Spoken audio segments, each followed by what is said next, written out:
The latest on the stunning firing of FBI Chief James Comey. The politics, the lies, the curious timing, all that and a whole lot more. Then our panel of attorneys is here to discuss what comes next. Will we see an independent prosecutor or commission to look into the Trump campaign's links to Russia? Also, a look back at a time when justice prevailed and politics didn't get in the way of doing the right thing. I'm talking about the Nuremberg trials and our look at the last living prosecutor of the Nazis. Good evening, everybody, and welcome to RFL. I'm Richard French, and as we do every Wednesday, we do a deep dive into legal issues. And certainly, there's a lot to talk about when we talk about justice tonight. Our legal panel is standing by, but we begin tonight with what else? President Trump's decision to fire FBI Director James Comey. Now, call it what you will, a major day in American history, a constitutional crisis, obstruction of justice, or a long overdue move to axe a controversial FBI chief who garnered bipartisan hatred. All seem to apply. We will analyze Comey's firing from every possible angle tonight, but we start at the beginning with what you need to know about the Comey firing now 24 hours later. And Andrew's been working on this all day, our senior political correspondent, Andrew Whitman. And Rich, let's start with what's new, what we learned from the Comey firing today, including our first spoken comments from President Trump as he explained why he fired James Comey, despite Comey leading an investigation into possible Trump-Russia collusion. Why did you fire Director Comey? Why did you fire Director Comey? Because he wasn't doing a good job, very simply. He was not doing a good job. But Trump said a lot more both late last night and early this morning, all via Twitter. Seeming not to understand that any Democrats would have a problem with the decision to fire Comey, Trump tweeted, quote, "The Democrats have said some of the worst things about James Comey, including the fact that he should be fired, but now they play so bad or so sad. James Comey will be replaced by someone who will do a far better job bringing back the spirit and prestige of the FBI. And Comey lost the confidence of almost everyone in Washington, Republican and Democrat alike. When things calm down," President Trump tweets, "they will be thanking me." Don't hold your breath, Mr. President. The president not just making news this morning, but also apparently watching the news. Connecticut Senator Richard Blumenthal making the rounds on the cable nets this morning. He called the firing both Nixonian and a constitutional crisis. Now, if you missed his TV appearances, President Trump certainly did not. He tweeted, "Watching Senator Richard Blumenthal speak of Comey as a joke. Richie devised one of the greatest military frauds in U.S. history. For years as a Paul in Connecticut, Blumenthal would talk of his great bravery and conquests in Vietnam, except he was never there. I'm going to spare you the rest of the detail. I'm just going to jump to the end, which is that he should be the one, Blumenthal is, who is investigated for his acts." Now, the president did not actually respond to anything Blumenthal actually said this morning. Last night, after Senator Chuck Schumer held a brief press availability, Trump also responded, tweeting, "Crying Chuck Schumer stated recently, I do not have any confidence in him, James Comey, any longer, then act so indignant." And for some reason, he added the hashtag drain the swamp. So not much response to the issues, just responding to the individuals. And after all the stir caused by the man firing the man leading the investigation into possible Russian influence and collusion in last year's election, what else did President Trump do today? He invited some top Russian diplomats into the Oval Office. One of those men is Russian Foreign Minister Sergei Lavrov, Russia's equivalent of the Secretary of State. The other man in the room is Sergei Kislyak, and if that name sounds familiar, it's because he's the Russian ambassador to the U.S. and the same man whose meetings with Michael Flynn, Carter Page, and Jeff Sessions caused so many problems that Flynn was fired, Page is under criminal investigation, and Sessions recused himself from the Russia investigation. One more note, these photos are all taken from TASS, the Russian news agency, because on the day after the Comey firing, Donald Trump met with these two without any American reporters allowed in the room. Also today, we heard from the top two men in the Senate about the Comey firing. Their statements are being echoed all over today, and they serve as a pretty good litmus test of where most Republicans and Democrats are positioning themselves on the Comey mess today. Here's McConnell's argument. Our Democratic colleagues complaining about the removal of an FBI director whom they themselves repeatedly and sharply criticized. That removal being done by a man, Rod Rosenstein, whom they repeatedly and effusively praised. Today we'll no doubt hear calls for a new investigation. Partisan calls should not delay the considerable work of Chairman Burr and Vice Chairman Warner. Too much is at stake. So a delay will slow the process. As for Schumer, he focused on the bigger picture of Trump and Russia. We know Director Comey was leading an investigation in whether the Trump campaign colluded with the Russians, a serious offense. Were those investigations getting too close to home for the president? The dismissal of Director Comey establishes a very troubling pattern. Schumer also demanded a closed door, perhaps sit down with the Attorney General and Deputy Attorney General to get the backstory on the Comey firing, and then Schumer went even further. If there was ever a time when circumstances warranted a special prosecutor, it is right now. As for Comey, we have not heard from him today. We do know he was scheduled to testify before the Senate Intelligence Committee tomorrow. He will now be replaced by acting FBI Director Andrew McCabe. But the committee has now invited Comey to testify next Tuesday. No word yet if Comey will. And we learned through a number of reports that Comey recently asked both the Senate Intelligence Committee and the Deputy Attorney General for more resources for the Bureau's Russia investigation. More money, more manpower, as it appeared the FBI was about to seriously ramp up its investigation, leading many to wonder if that's the real reason Comey was fired. All that just from today, but the events of yesterday still warrant additional examination. The White House released 3 letters yesterday, all to try and explain the decision to fire Comey and the timing. The most substantive came from Deputy U.S. Attorney Rod Rosenstein, who was confirmed by the Senate only 16 days ago. The Rosenstein letter says a fresh start was needed at the FBI and dinged Comey for his decisions to go public on the Clinton email scandal last summer and again just days before the election. But there are multiple reports that Trump told Rosenstein to write that letter when the two met Monday at the White House. The White House is now disputing that timeline. The White House also released this brief letter from Attorney General Jeff Sessions, who recommended Comey be fired after Sessions received the Rosenstein letter. Sessions is already meeting with possible replacements for Comey, a process that began today. But both the Sessions letter and the fact that he's heading up the search for a new FBI director has many Democrats enraged, given that on March 2nd, Sessions recused himself from the entire Russia affair after he failed to disclose his meetings with the Russian ambassador. Those Democrats are now wondering just how recused Sessions actually is in this process. And then there's the letter from President Trump that actually fired Comey. In it, Trump specifically referenced the Russia investigation, claiming Comey told Trump 3 times he was not a target of the FBI investigation, even though neither of the other 2 letters, the ones establishing the reasons to fire Comey, even mention the Russia investigation. Trump also claimed he did not believe Comey could run the FBI any longer, which seems a little strange, given what Trump said after Comey reopened the email investigation in late October. I have to give the FBI credit. That was so bad what happened originally, and it took guts for Director Comey to make the move that he made in light of the kind of opposition he had, where they're trying to protect her from criminal prosecution. I really disagreed with him. I was not his fan, but I'll tell you what he did, he brought back his reputation. The music added by the Trump campaign there. The White House claims that quote, though, holds no value because that Trump has taken a different approach as president than he did as a candidate. But we have some video we want to show you of Comey in the Oval Office on January 22nd. You tell me if you see a president looking to fire his FBI director. Oh, and there's Jim. Will you please? He's become more famous than me. And it ends with a hug. Couple of additional notes in all this, and as rapid fire away as we can. First, how Comey found out he was fired. He was at an FBI event in Los Angeles when the TVs behind him flashed the breaking news of his termination. Comey thought it was a joke, and he said so, only to find out from staff that it was true. No phone call or anything from the White House direct to Comey. Next, Sean Spicer hiding in the bushes at the White House. After the story broke, Spicer did an interview outside for Fox, but to get back to his office, he would have needed to pass other, less accommodating reporters.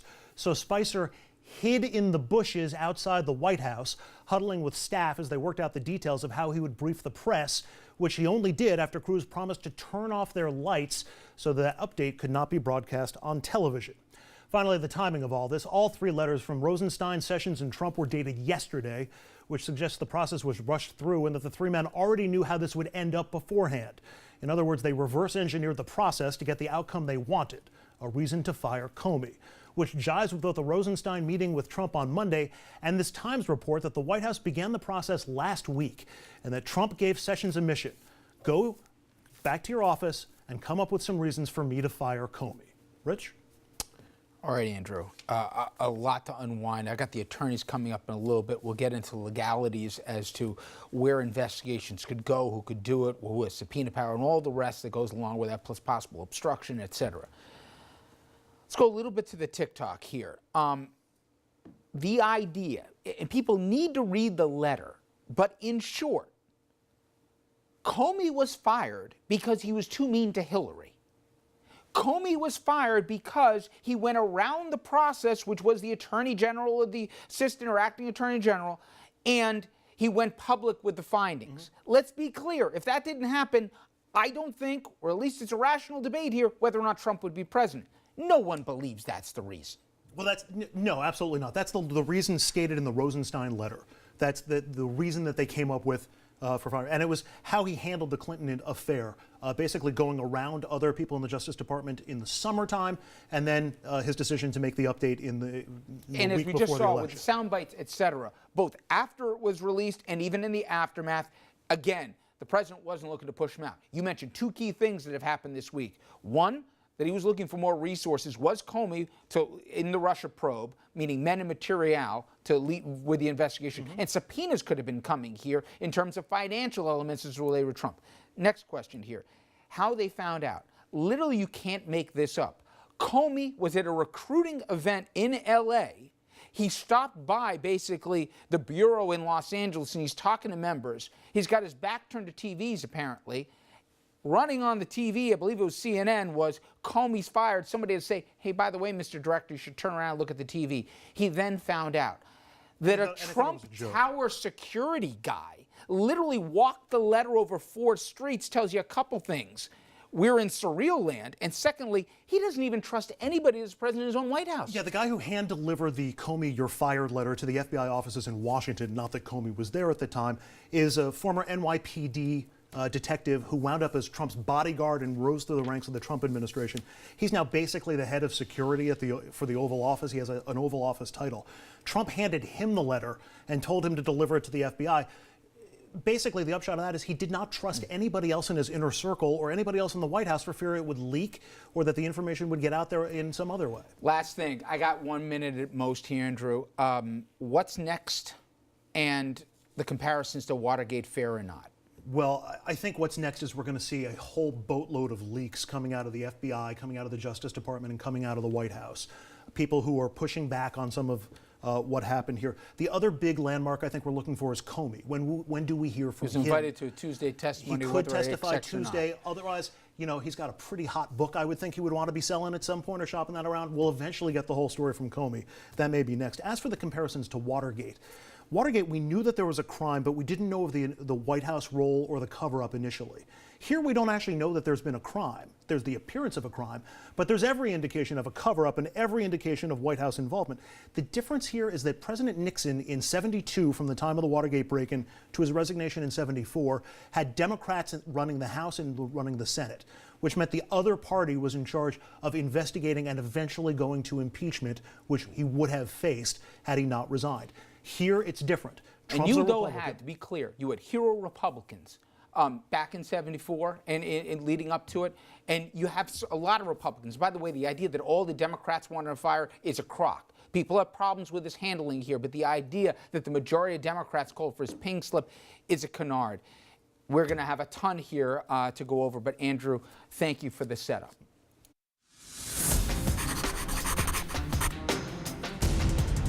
Here's my take. In a window of history known as the Trump era, where hyperbole and shock and awe are part of the daily drumbeat, yesterday was by far the most seismic event. At our own peril, we somehow lump it in with all the other incompetencies and dysfunction as if it were yet another episode of some bad reality TV show. Last night, we entered Nixonian territory, and I'm worried where we will be when we finally come out on the other side. Now, here's why I'm so concerned. Politics in the 21st century has been unflatteringly compared to sport. Now, permit me to take a little liberty with that analogy. In sport, fans too often can take their fandom too far, more interested at times in delighting in the failure of the opponent than their own team's success. Regardless of the borderline bloodlust and blinders that those fans employ, we, the fans, the rational ones, we rely on the referee or the umpire to make sure that the same rules apply to both the home and the visiting team. In short, we count on the folks calling balls and strikes and with a whistle to uphold the integrity of the game.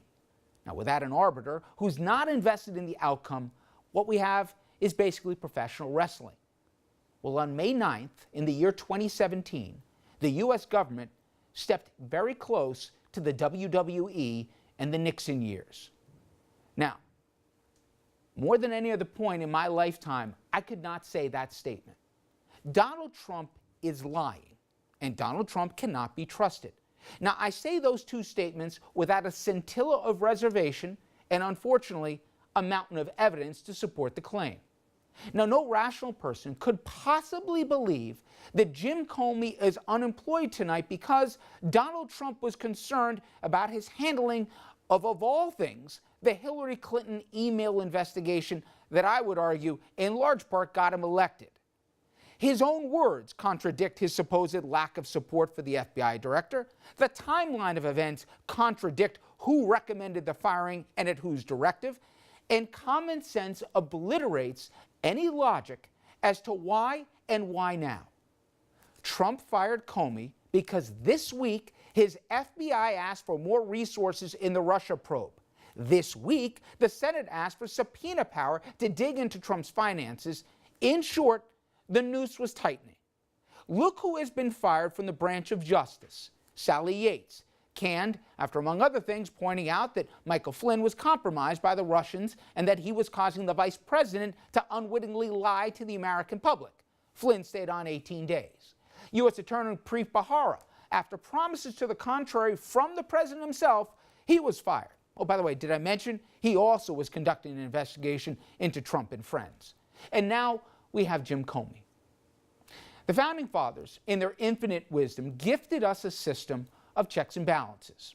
The judicial branch, it was intended without prejudice to uphold not only the rule of law, but to ensure that no man or woman was above it. Well, one man, he's doing his level best to challenge that premise. So what do we do about it?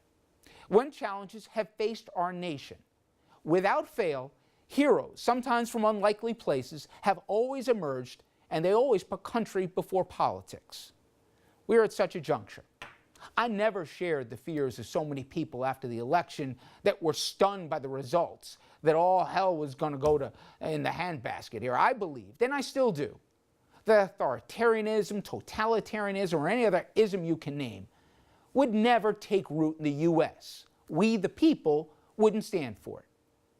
Now, given even the facts, I still believe that proposition to be true. But I do shudder at the damage this man will leave in his wake.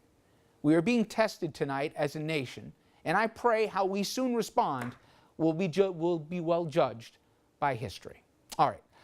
Now, this program not only tries to inform you and bring you into our conversation, but I really want to hear your opinions on this. Tell us what you have to say. Post your videos or comments to our Facebook page. We've linked it in here, so we really want your feedback. Just search for Richard French Live or email us at rfl@rnntv.com.